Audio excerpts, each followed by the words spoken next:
They're the only bird.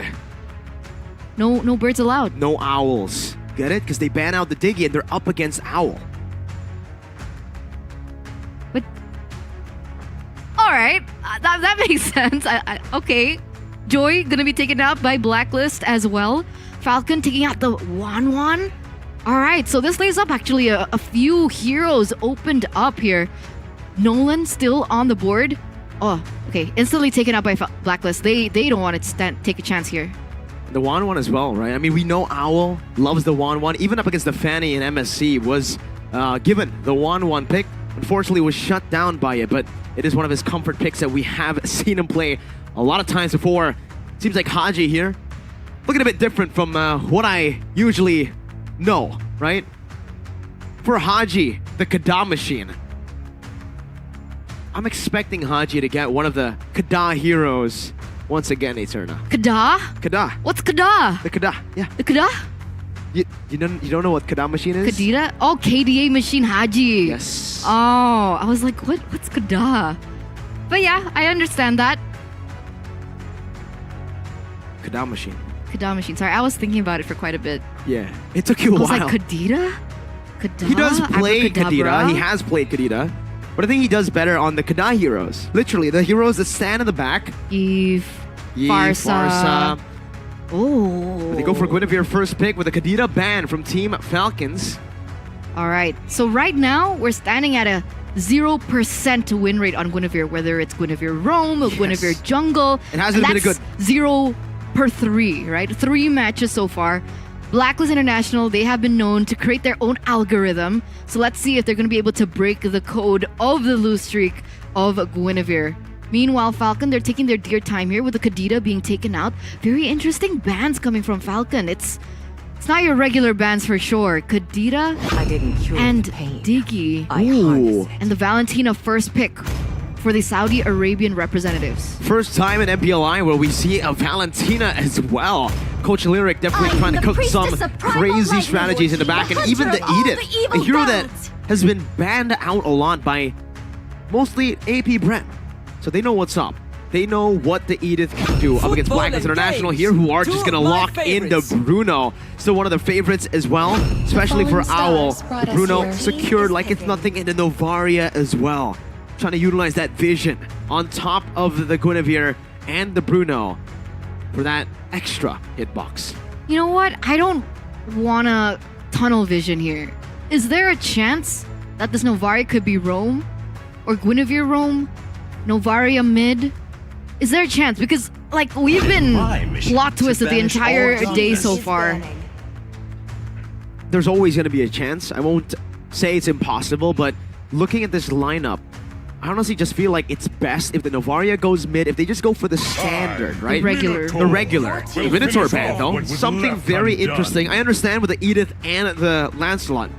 You're going to try to dive into the back and Blacklist. If they do pick up something like a Minotaur, we'll have a lot of cover and even re-engage potential against this dive. But for Blacklist, the bans should be towards that gold lane. You already picked up a Bruno. They want to try to give Owl as much room and space as possible. They do that, but not through gold lane bans. They do that, but through dive heroes. Banned out. Yudzong taken away, relieving a lot of pressure for that Bruno in the team fights. And also the Novaria, right? Novaria is going to be a really strong anchor in the backline for damage and for just utility with the hitbox as well as sight. And so, of course, they do take something like the Yuzong that can definitely be a good counter towards the Novaria in the backline, but also a Khalid can actually be a really good option for Falcons to take. I wonder if they are going to be picking it up for themselves, especially with the Edith pickup. But of course, this Edith can still be flexed, in my opinion. I do like it better now for the EXP lane, but I think that Roam still does have potential. I think so too. I like it in the XP lane, especially my friend loves it in the XP lane with Inspire. On that Edith, Primal Wrath, and then Inspire just to outplay their opponents. But in pro play, I think it's a bit different. I don't think it's that viable with the Inspire. Team Falcons, they're taking away a lot of the healers. When you look at the bans, you'd expect these bans are usually towards Blacklist International before. Back in the day. The healer meta, Blacklist International. The Ube strat Blacklist. But even now with this roster, it just seems like that identity has is even the proof given that I'm this still new alive. reinvented Blacklist a kind of same Ube kind of strat. And the Brody will be banned out, giving Owl a bit more space in that gold lane to bully. And now Falcon, they want to go for a fast clearing gold laner. I think Claude. I actually think something more like a Beatrix. The Claude has I a don't- horrible time against the Bruno. I don't like Claude, but why the Minotaur ban? I think it's mainly just to stop the dive from happening. If they do want to dive on this Lancelot, this Valentina, and even the Edith, they want to stop any sort of re-engage or cover engage. Because Blacklist, if they're able to chain it together with the Violent Requiem, they're going to be locked down for ages. All right, we'll see. Falcons pick. They're hovering over it right now. Can't really see what that is. It looks like it could be a Beatrix. I will choose my Not a Beatrix. own path. It's an Arlet. Arlet pick first in the XP lane. They want to try to utilize this final pick to get a good gold laner into their hands for Big Lotric. flex. Master of But it's a Tamiz And the beast pickup of for vengeance. Dominic in the XP lane, and a Mathilda being hovered over. You can even see the choice of emblem and battle spell Always on the for way. Dominic on Your that team Tamiz. It's a is Brave ready. Smite Vengeance Tamiz. I know it's not V, but is this still Matilda Airlines? It should be, right? The identity sticks with the team, whether it be a different player. Blacklist International trying to utilize a pseudo Ube Right? strat. I mean, Guinevere jungle. It's giving you flashbacks, does it It's not? a very V-wise combo.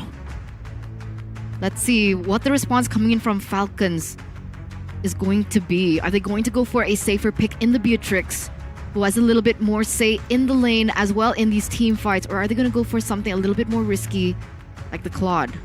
Oh man, the Claude against the Tamiz with Vengeance is a very scary thing to pick up, and yeah, they're gonna go for the Beatrix. Beatrix also gonna have a lot of trouble actually dealing damage against Blacklist International, especially if they go for a pure front to back. Dominic, remember the choice of spells. He went for Vengeance. You start shooting the Tamiz, if he gets Blade Armor and Vengeance, say goodbye to your health bar. If I'm not mistaken, Thamus had a buff, right? Yep. What was the buff? Well, I actually forgot which part of it was buffed. Okay. But I do know... We can ask the analyst later on. Yeah, we'll have the tactical analyst later. But I do know that so far, I've been 100% wrong. Okay. That's a bad situation. It's a weird flex. For Falcons right now. But here it is, ladies and gentlemen. We finally get to see Team of Falcons, the representative from Saudi Arabia, go head-to-head with the second lineup coming in from Blacklist International all the way from the Philippines. With a heavy dive composition from Blacklist, will Team Falcons be able to defend the aggression coming in? But unfortunately, ladies and gentlemen, we are going to go to a technical pause for just a bit. Now we get to talk about The game, the game, the draft, the lineup. the lineup. We're gonna chill, and we are going to take our time here, just like the players here, to troubleshoot their problems. Ah. Ladies and gentlemen, please be patient with us as Okay. we try to troubleshoot this problem as fast as possible. A little bird talked to me already. A little bird, Yeah. what did he say? A little bird said that the buff towards Thamus, Was it a tactical analyst? it was. The TA? Yeah, it was. TAA, How tactical did you know? analyst Arashi. Yes. I know because I literally saw him. It's called acting. Okay. Anyway, he said that the buff towards Thamus was on cooldown of his first ability That's and actually increased really, really good. movement speed. It's really, really good. The duration of the cooldown for the first skill, that's one of the ways you're able to maneuver around the map really Exactly. fast, clear Mobility. the waves as well, and win out in these trades. That first skill gets you a lot more than you would think, actually. Just a little bit of a buff will have a drastic impacts on the hero. Because back in the day, I feel like Thamus was really strong in lane in that 1v1. But what was kind of lacking was a little bit similar to Terizla. I felt like his mobility was a little bit... It was less than the meta EXP laners at the time. But now with the buff towards his first skill, I think that's kind of been negated. Second skill has been negated. Sorry, the little bird whispered to me again. He said second skill, not first skill. The TAA, The TAA. the tactical analyst Arashi. LB... I can't abbreviate. Wait. Tactical... YCA, you can't abbreviate. Wait, tactical... TAA, tactical analyst Arashi. LBTAA. There you go. What is that? Little Bird Tactical Analysis. Why are there 2 T's? I said 1 T. Oh, all right. I said LBT. Ah. Oh my god. You know, you're making me confused. But it's okay. All right, we'll leave the abbreviations to Mirko. Back to the drafts. LIM, leave it to Mirko. What do you think? LITM, actually, sorry. Was Edith in the roam position, or is she an EXP? You're gonna have to. Let me just ask. You asked your little bird. My little bird.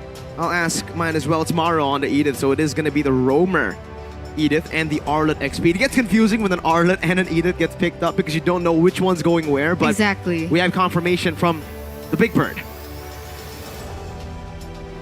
Maro is on the Edith. Oh. I mean, back in the day, Maro was a legend on the Franco.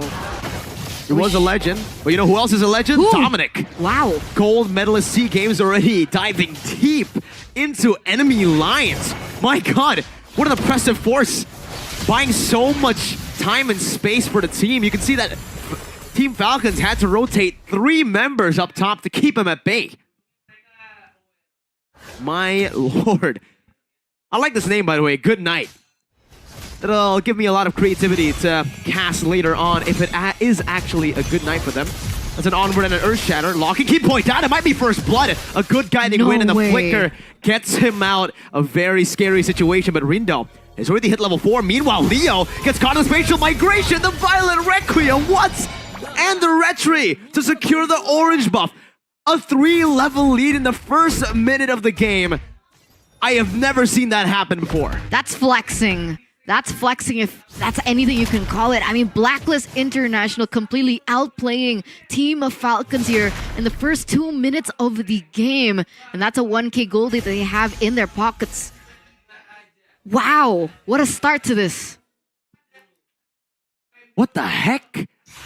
I've never seen a 3-level lead in the start of the game like that. Mpli knocked up again, but not much they can do with it. The guiding wind gets him out so easily. And sure, Blacklist International won't be able to have as much mid-control for now, but even with this mid-control, Rindo's the one on the turtle. There's not much Leo can do. He's still level 3. Dominic rotates a bit faster, and now there's going to be a flicker onward. Earthshatter comboed in, but with the Violent Requiem, it's Maro who gets picked off, and it's a free turtle over to Blacklist International. He was looking for something over there. Leo, though, is he going to get taken down? And that's it! Owl, of all people, gets the kill on it to Leo. And that is going to propel this Bruno a lot further than the Beatrix in that lane. The footballer gets a kill. It's a big snowball that he can develop here. Lautrec forced to just use that Bennett's Rage to clear the wave to get some of those minions. A 1.7k gold lead in the first 2 minutes of the game, and Team Falcons are already looking for scraps around the map. They need to look for something. They do, and they haven't been able to find it. I mean, earlier on, Maro was looking for an engage with the Earth Shatter onward combination, but unfortunately, the counter engage coming from Blacklist was very quick as well. Maro here dealing some damage onto Mpli, but it's not enough damage to revert him back to the base. I mean, Mpli regenerating again, opening up again the vision. And this is Blacklist with so much control over the map. Even Leo not able to farm. Good night! In the mid lane, 3 minutes in, gonna be taken out. Maro with a defensive Primal Wrath. A DPW. Good night to good night. It's not night yet. It's 4:32 p.m. Is it? It's good afternoon. Oh, forced the flicker there in the top side. You can tell that Hulk is having quite a challenging time there against the Thanos in the lane. And that's exactly what we were waiting for, right? The buffs to the Thanos, we wanted to see how it performed. And this is what we're getting here. It's doing really good in lane. Good damage as well. Final slash. Connecting onto Natalia, I believe. Was there a Natalia in the game? That's the term we use usually, a turn when it doesn't hit anything. But nice catch. Now it's Falcon who are basically trying to catch a lot of these hands from Blacklist International who are trying their best to just box Falcon out of these positions. They're not really able to find these positions at all. The Astral Echo reveals 2, and Maro is forced back with an Astral Meteor and a Sphere connecting onto the back. Leo forced to use the puncture defensively, and even a a very aggressive circling Eagle. Takes them out of the turtle fight entirely. Hulk forced to jump in with a vengeance, and that's the spear connecting. Hulk walking back, forcing a lot of this team to just help him get out. And Blacklist are controlling this game so well. Blacklist having all their roots in the neutral objective takes, and it seems like despite realizing that they don't have enough firepower to go head-to-head with Blacklist, Falcons still seem to want to force the issue. Do you think they should be looking for trades somewhere else? Maybe try and bring Lotric up? That's the plan. Eterna definitely is, but Mpli is not letting that happen. Another circling Eagle from Good Night. The turret falls in the bottom lane as he gets out with a guiding wind. No trades for Team Falcons. That's a 4K gold lead for Blacklist in the 5th minute of the game. What's going on? What do Falcons do at this point? Well, Good Night's gonna be knocked up and taken out with a Requiem and a snipe from downtown. Haji eating Good Night up just like you guys can eat. Hello, Panda. 201 KDA. Schnack. They gotta be enjoying this. 4,000 gold lead already? Literally nobody from the side of Blacklist has been taken out yet. That's how oppressive that they have been, and that's how calculated they have been when they go in for the engages. Just taking away all opportunities for Falcons to come back in the game. They're just trying to beat the clock at this point, right? 6 minutes in, 4,800 gold lead built up. Good Night has only gone the clock of destiny. And when you do that much damage onto the tank, you know it's a problem. The Meteor on top of a Requiem. Hulk gets a final slash, but it's all just to defend and prolong, delay the inevitable. The turret from being taken out up top. But you can say that the Requiem has been such a driving force into the pickups coming in from Blacklist International, and not one person from the side of Falcon have actually respected that. No purifies whatsoever. I understand being on a Valentina, you want to have that flicker in your arsenal to go for these engages, especially when you pick up a initiating type of ultimate. But at this point, I think it would have been a little bit safer to go for Purify, seeing as how many times he's already been taken out in the first 6 minutes of the game. Already 0-2-0. Not really a good stat for him. And every single ambush strat they're looking for has been basically read out by a circling Eagle. That's the best rage onto Mpli. The first kill on the board. Rindo gets a Requiem though, and he picks up a killing spree. Now, gonna be run down as that's a circling Eagle to the back by Good Night, but he's not able to find enough damage. Rindo just soaks it in, and now it's Dominic, who's looking for a flank, but he decides to stop. There is a little bit of trading, I would say, for Falcon finally being able to crack that egg here in the 7th minute of the game. Mpli gets taken out, but unfortunately it was a roamer as well. So there's not many shutdowns to be available at this point. But Blacklist, again, still the oppressive force, looking for more trades. They're able to take that tower in the bottom side, and they're pushing once again. I don't know if Hulk can actually protect this, and I don't know if he wants to, right? Mpli on the Matilda, it's going to be so easy for him to dive in and dive out, weave in and weave out of these engages, being the sole protector of his team. And Rindo again? Spatial migration and a violent Requiem again with Matilda Airlines to top it off. And a Retribution steal. Dominic as well in the back, just flanking, zoning for the turret to be taken down in the mid lane. Board free, another spatial migration. Not enough damage, but they've done enough emotional damage to push and shove Falcons back to their base. Turret damage as well. Another turret does fall in the top side here for Blacklist International. Up until this point, the Saudi Arabian representatives, Falcons Esports, has yet to touch a single turret from Blacklist. It's almost a 10k gold lead for Blacklist. In the 8th minute of the game, they've beaten the clock at this point. And Dominic's not even letting Leo get free farm. No free farm for any one of the members from Team Falcons. He might actually just lose out even more with the bottom lane getting shoved in. I don't think Falcons can even take Dominic down with one member. They cannot, like, match Dominic's presence with one member. They have to send at least 3. But by that time, Blacklist will just get a free neutral objective. Leo walks up and gets taken out like it's nothing. Chain CC'd on a Lancelot with a lot of unstoppable, untargetable abilities. He still gets one shot. What was the plan, right? You're already 4 levels below. If you wanted to look for a steal, it was still so far off. It's a Even 90-10 steal, yeah. exactly. The possibility of being able to steal with a 4-level deficit against the enemy jungler, that's a 10% chance, basically. So Maybe I don't even less. understand what the plan was. Why did he dive in there? Well, obviously, they're getting desperate at this point, right? They turn out, they haven't even hit the 10-minute mark, and they've already lost so much spatial migration as the replay comes in. And my oh my, there's a little bit of an engage happening in the mid lane. No kills, however. Let's take a look at the replay again. Yeah, you're right. Leo, it felt like they were just getting desperate. They wanted to get an opening. They wanted to look for a steal, but they just couldn't find it. It looks like a tilt. It looks like a tilt. It looks like a wrong... A misstep? a wrong calculative decision. Like it wasn't calculated properly. And that's the result that you were given. Leo, unfortunately, was taken out, and this Lord is going to be marching down on the top side. This might be the final push. It actually might be. With the First Lord, it's very rare that we see a First Lord final push, but in 10 minutes, it's an 11,000 gold lead. Falcons still able to evade from the inevitable end. Before now, I feel Almost like... 12K. Exactly. With that gold lead, they're kind of just relying on Blacklist to make a mistake here, right? What other proactive movements can they make? They can name the hero and win 4,000 diamonds. Just like the people back at home? Exactly. What's that hero? It's Diggy. Diggy was banned, no. Okay. Who wasn't banned? Camus? Farsa. Yeah, I mean, technically you're right. Farsa wasn't banned. Could be Farsa. Leo has completed the Thunder Belt. Dominic just opening up the map like it's his part of the map, right? At this point on the Stammis, is he even killable? Doesn't look like it so far. Does Falcon have enough just raw damage at this point, being so far behind? I guess we'll get to Wow. a little sneak peek into the items. From the Valentina, not near as ready. The Beatrix has the raw damage, but what about the penetration?